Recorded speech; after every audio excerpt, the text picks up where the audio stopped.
think what's exciting about this sort of the construct of the movie is that it's like, it's a very familiar horror because there's no boogeyman. It's just kind of the way that the mind works. Like there's nothing scarier than your own trauma and your own fear response going haywire. Like I have like, I get like panic attacks and stuff, and there's nothing scary. That's a lot scarier than like a guy being in your house, and there's just no escape from yourself. So that's true deep horror, and it's a very smart, scary idea.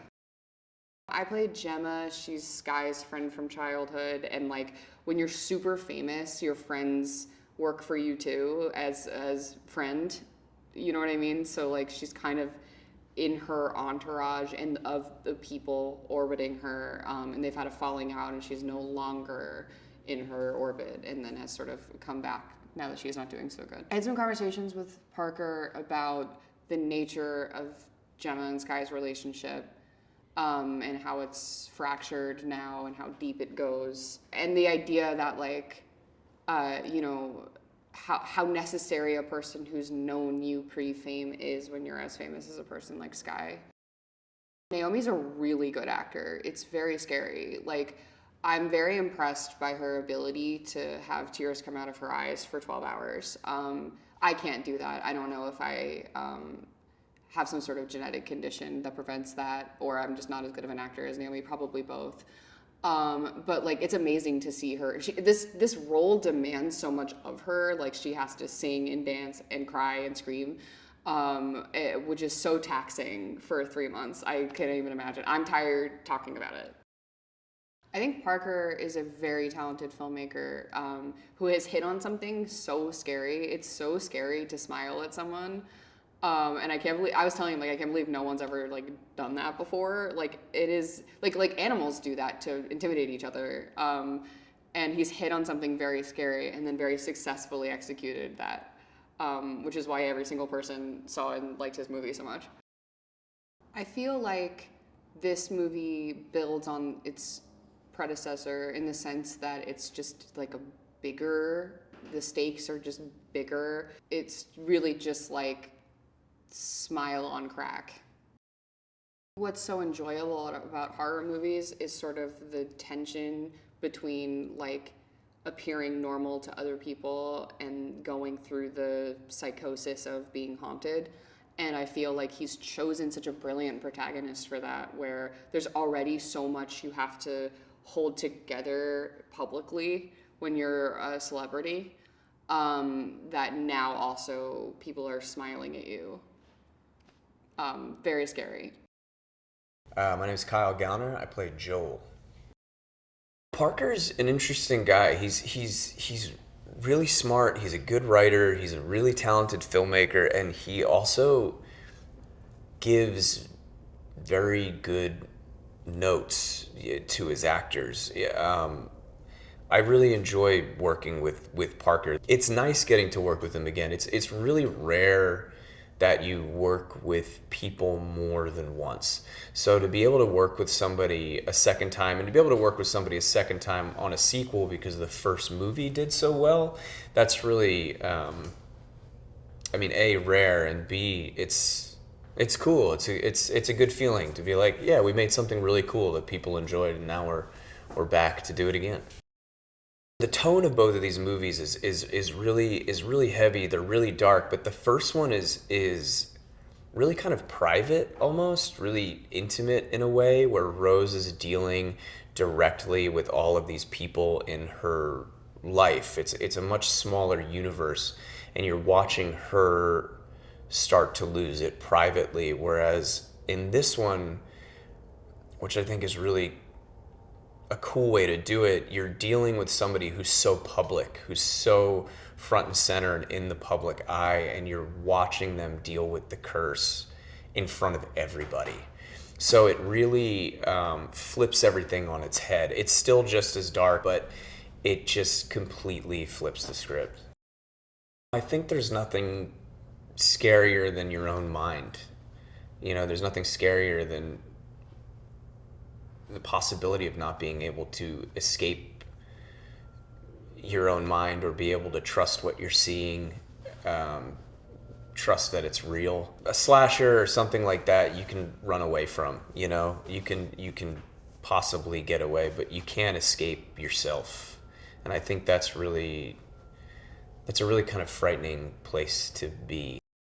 There's something primal about a smile. There's something about showing your teeth. There's something about having that in your face and not necessarily knowing what's hidden behind that. My initial thoughts were, you know, how are we going to jump off the first one? You know, where does the story go after there? And then reading the second one, it still lives in the world and the tone, but it's so different and it's bigger. The scale of it is scarier. It's just a heightened version of the story and a different character, and the stakes are higher, and it's fun, and making it around a pop star is so cool. This one does such a good job of exploring fame and exploring, you know, where the intersection between public and personal life meet, and the true, you know, traumatic response to that, and how fame can really screw somebody up. Naomi, she can sing incredibly, she can dance incredibly, but she's also, the thing that I think is most interesting about Naomi playing Skye Riley is when you meet her, she is completely the opposite of this character and not who I would imagine. But then I see her, and this is a testament to what an amazing actress she is. It's like she goes on set and it's a completely different person, and then I can't imagine anyone else playing Skye Riley. I think this movie has such a good job of not ever playing something to be funny for the sake of being funny. It comes naturally and inherently from the truth and the awkwardness and the nervousness and the I think balancing that with the suspense and the horror of it is just what makes it such a fun watch. I mean, that's what I remembered from the first movie, is the audience is laughing 1 minute and then genuinely screaming from a jump scare the next minute. I think what I like about working with Parker is he knows this genre, he knows this movie, this world so well that I trust him. I trust everything he has to say, and when I'm lost, he has the answer, and he's really good at doing that smile face. He is so good at doing the smile face that he needs to have a part in this movie where he does it, because it's absolutely horrifying. I think that this second movie can be everything that you expect from the first one, that you loved from the first one, but the stakes are higher, we up the ante, it's fun, there's music, there's dancing. It's kind of everything you want in one movie. Hi, I'm Naomi Scott, and I play the role of Skye Riley in Smile 2. Lukas was so brilliant. Again, just, you know, when someone just understands the assignment and the way he showed up, again, it's so, any actor or performer who has done prosthetics, especially with a lot of blood, it's so rough, man. He was just fantastic. It was really hard for him to, again, ratchet up to that at 10, right, level of intensity, and choking, like that stuff's never fun. And I think he killed it, man. I think his smile. Rosemarie is obviously such an incredible actress, and as soon as I met her, I was like, oh, we're gonna have fun. Again, it's just she is such an instinctual, present actor, and I just knew we were gonna get to play together, and I was like, this is great. Dylan is so perfectly cast because I just felt like she had the right energy for Gemma. I kind of feel like what you see is a lot of Dylan bringing herself to the character, and she just has a great sense of humor. One of the things I really love about Parker is the fact that he does understand he leans into the ridiculous and really embraces that, and the unhingedness and the humor. And I think it works really well.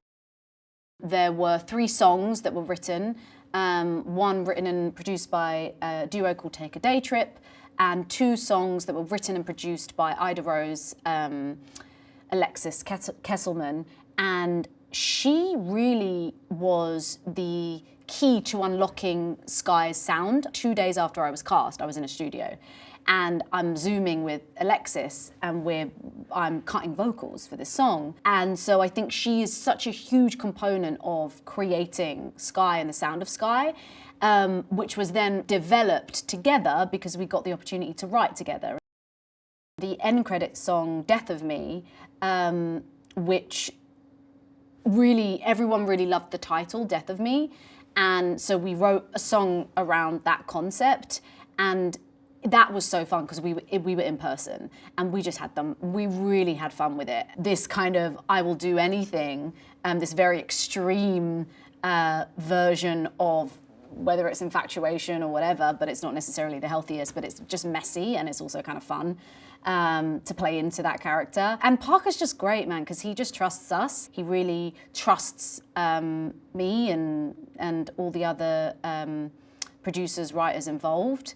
And I had fun with it. I would describe Skye's sound as maudlin, electronic, self-aware, bit tongue-in-cheek, just pop. And it was so fun. What I liked about The First Smile as well is that it's not just a jump at you horror movie. Like, you are scared, but you are also situationally scared. You are scared because you're invested in the character. And ultimately, The First Smile provided such a meaningful emotional punch. Like, there's a real lesson in those things. And I think talking with Parker, what he keeps saying is like he wants to be able to put these things into the studio system, like to actually have a message in something that will be made. Like, it's scary and then it's kind of funny, and then he plays with your emotions of like, well, what do I really want to happen? And I think he uses that, like, your experience watching the movie, like, you as a viewer are kind of a character. It's interesting. So totally different, totally fun. She's incredible. I can watch her work for forever, and I do. I mean, a lot of the times I have downtime and I'm just watching her go, and I'm like, wow, like, you're wild. And she's also such a great leader. You know, I think being number one on the call sheet, like being the lead actress, is so important because you're the captain of the ship, and the way that you are reflects downward. And she's such a great leader. She is so open and loving and warm. And if you're lucky, you feel like, if you're lucky, you like the people that you work with. And if you're really lucky, you made a friend. And I think that we definitely became friends over this process, for sure. I came on board because Parker and I had a meeting, and I could tell from the meeting that he had a real vision and that he knew what he wanted, which I think is always a huge plus. And the script was great, like, especially for a genre movie, there was real dynamics to play, and there was a real character there. Parker sort of pitched, well, he told me that The First Smile was a meditation on mental health, and this one was a meditation on fame, which also seems to be a meditation on mental health and the tolls that it can take, especially on a young person. I remember an actor I admire really a lot, Sam Rockwell's, like, nobody should be famous until they're 30, and you really see this character of Skye Riley just completely deteriorate under the weight, or she had already, and then it's hard to tell if it's this entity that that are the Smilers, or if it's the insanity of having that much attention and projection on you at a young age. It's been really fun to work with Naomi for a lot of reasons. One, because she's just a phenomenal talent, and because she loves growing and learning, so she's just game for the difficulty that this part requires, and the scenes and the technicality that comes with it. She's got a really good sort of producer hat too, where she can take something that's good and make it that much better. Like, she can look at it from over here, which is really exciting. And she's just an absolute, like, gem of a human. I think what's exciting, especially when you make a sequel, is if you can expand the world and the vision and the scope. And this one definitely feels like double, like Smile extra. Like the scope of the world and the numbers and the scares are that much more because, it's still primal in a way. There's something in a way that it reminds me of some of those 70s horror films that are scary without the big monster effects. They're just scary because the door moves or because, you want to check in your closet and under the bed. But then the world of fame and that things could also be in your phone and the use of technology, I think makes it scary, like that it's all around you. And it's, the scope is big.